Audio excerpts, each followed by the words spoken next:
Picking out albums for the Inner Sanctum has often been a challenge for me because there's so many good ones to choose from. But I had to go with one of my favorites, and one I've been listening to for many, many years, since the early 2000s to be exact, and that one is Northaunt's The Ominous Silence. Northaunt is a long-running project from Trondheim, Norway. They've been active since 1996, and over that time they've released 6 albums, so while not the most prolific band out there, they have definitely delivered constant quality, and if you're unsure of a place to start in this genre, absolutely, Northaunt is one of the best places to consider. So obviously Northaunt's been around for over 20 years now, and other than the 6 main albums, there's also been some split recordings and a few EPs that have been released over the years. There was also a period of inactivity with the project, and I'm not sure if that was due to lack of motivation or lack of interest. But the thing with Northaunt is whenever they release an album, it's been really, really great. I've never been disappointed with this project. But time and time again, I always go back to the first album, The Ominous Silence. This version I have here is actually the 2010 reissue. I bought the original pressing, which came out in 2001 and 2002. And I owned it and cherished it for many years, but somewhere along the past couple of years when I was making one of my many moves across the city, I lost it. How did I lose it, you say? Well, I don't know, but I think it ended up in the sales pile for my CDs, because that was something I would always do every time I would move, and that original pressing accidentally went to the record store and became store credit for me, much to my dismay. But I have this 2010 reissue, so that's the one we're going to talk about for this video. Northaunt's goal from the very beginning was to create atmospheric, melancholy, dark ambient music, which mixed in environmental field recordings with minimal melodic elements from guitar and piano. And, I said this in my last video, and I'll say it again. Things like that are pretty commonplace, in nowadays dark ambient scene. It's especially prevalent on the Cryo Chamber label, where almost every one of their artists is making great use of field recordings. But going back to 2001 and earlier, I don't think this was a very common thing. I think Northaunt had a very novel idea with doing this. And as such, it's, one of, at least in my opinion, one of the best records ever, because the environmental recordings really transport your mind to a cold, dark place. And assuming you live in the Northern Hemisphere, you've probably at least at some point in your life experienced winter. Well, you probably experience it all the time if you live in the Northern Hemisphere, actually. I live in Wisconsin, so I get it for about 8 months out of the year. It's wonderful. Anyway, I'm diverging. So anyway, I really appreciate the cold atmosphere, and, even though winter can be a bitch, I like it and I love it, and I'm glad there's artists out there like Northaunt that conjure these images and this atmosphere of winter so flawlessly. So I completely skipped the beat and didn't even bother to introduce the band. Nowadays Northaunt is known as the project of Harlith Langhaus. And I have to just, take a moment and say how much I love that name. I mean, there's just something really brilliant about Norwegian names that's just, it is undisputably epic. Like, it's just like crazy raiding Viking names or something like that. I love it. It's brilliant. It's much more cooler than these American names like, like names like Joe, for example. Yeah, it's much cooler than names like that. Anyway, I'm horribly diverging once more. Anyway, so on The Ominous Silence, the band was actually a duo with a second member named Ketil Solika playing guitar alongside Harlith. While Harlith himself handled all of the dark ambient soundscapes, he created the environmental recordings, and I'm assuming played the piano as well. There's also a guest member named Nacht, who you may know from the project Agast, who had a brilliant record on Cold Meat Industry in 1995, I think. She does spoken vocals on 2 tracks on this album. It's really awesome. The Ominous Silence has a very special atmosphere, one that I think is very exclusive to this particular release. During the course of the album, these gentlemen take the listener to a very remote place where things are very cold. It's a very murky, wintry kind of feel to everything around you, and I'm not sure if this place is even on Earth. It doesn't feel like it, but it's a place where you can feel very introspective and get deep thought done. And I've used it many times for those exact reasons, when I just want to relax and reflect on my life and, you know, just leave this world for a while, I guess. It's one of those great albums. It's also brilliant for like meditation or yoga if you're into that kind of thing. And, you know, it's not a type of record that's overly aggressive or anything. Like some dark ambient records will have, you know, very sudden active moments, and this one doesn't have anything like that really.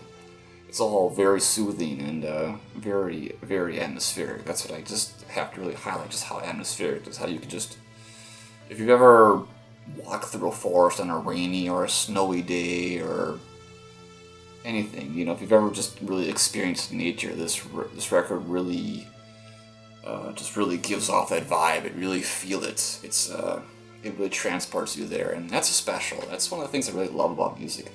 You know, when it comes to music, and not just dark ambient music, I love it when the artist can transport your mind and even your body to someplace special that's not of this world, you know. Technical, you know, abilities is one thing, but atmosphere will always be king in my world, and on the Ominous Silence, it's absolutely brilliant and performed excellently. So, there's a lot of really great songs in this record, and as I've already said, the whole thing's brilliant, but there's one song that really in particular has always stuck with me, and that's a song called Derbour Frost.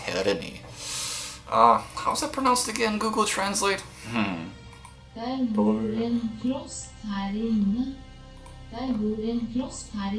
Okay, so that's how it's pronounced, and luckily she doesn't sound nearly as angry as when she pronounces Japanese, so that's good too.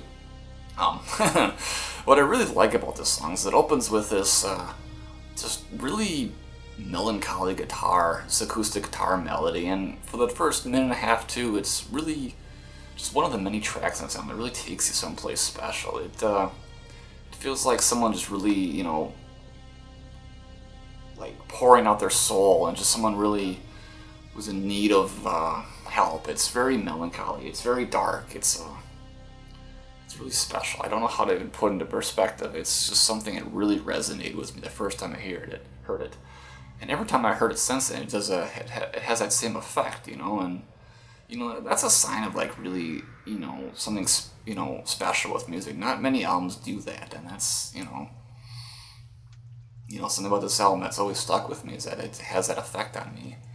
So after this acoustic melody, it then, you know, slowly descends to this just really cavernous and deep, dark, you know, rumbling kind of dark territory. It's, you know, it's almost like Lustmord kind of dark ambient style. It really just feels like someone like losing all hope and just giving in and, you know, being consumed by darkness. It's a really special track, and for something that's only, you know, it's only 3 minutes and 40 seconds, it's just really, I don't know, it's probably one of the best dark ambient tracks I've personally ever heard. Another song really worth mentioning is track 6, which is called In Rain.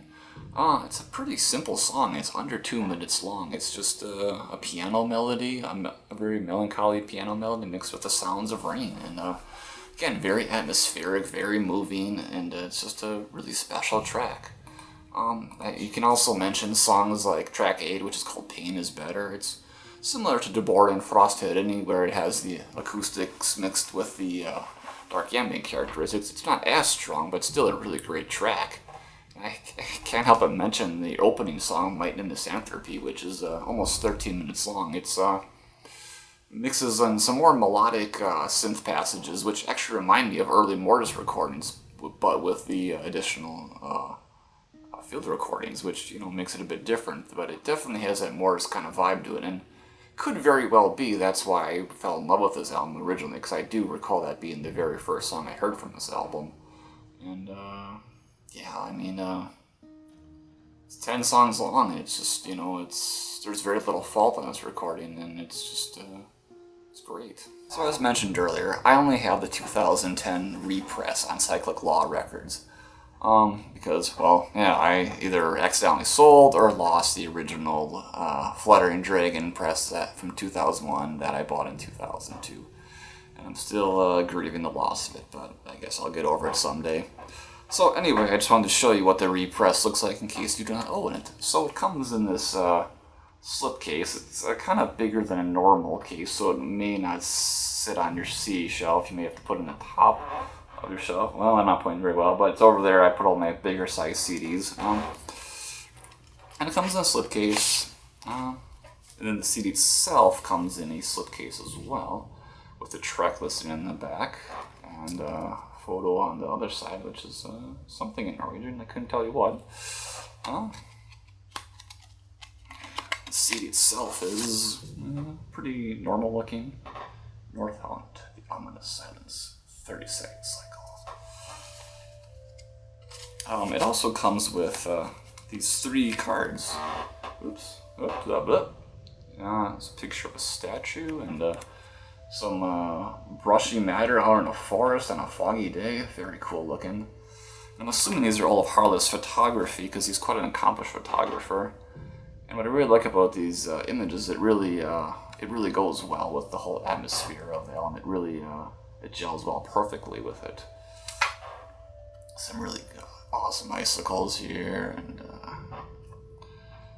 some looks like a man standing behind a fence, and some birds on some power lines off in the distance. Very cool stuff.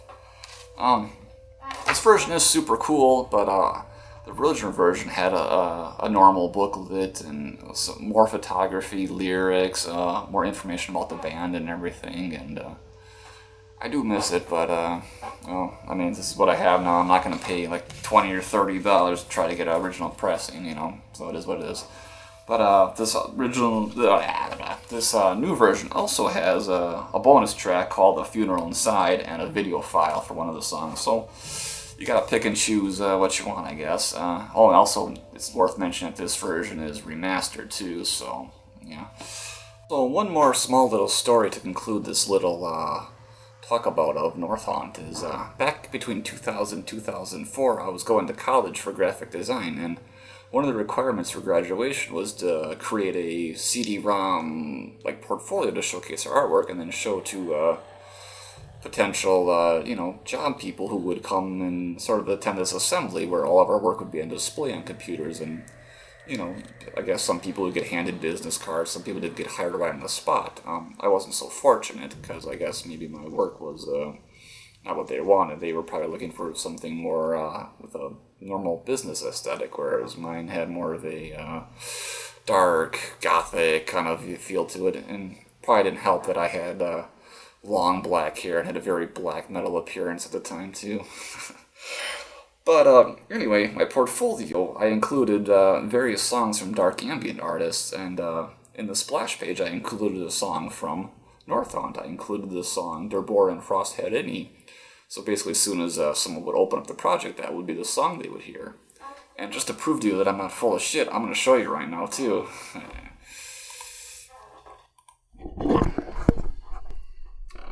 Yes, okay, we are looking at... So this is old CD-ROM I have sitting on my computer right now.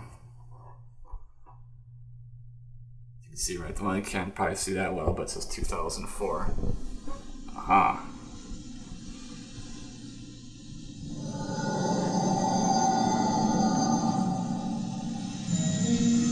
And there you have it. Joseph Melodic's portfolio. Bathed in the glory of early 2000 Photoshop. Isn't it wonderful?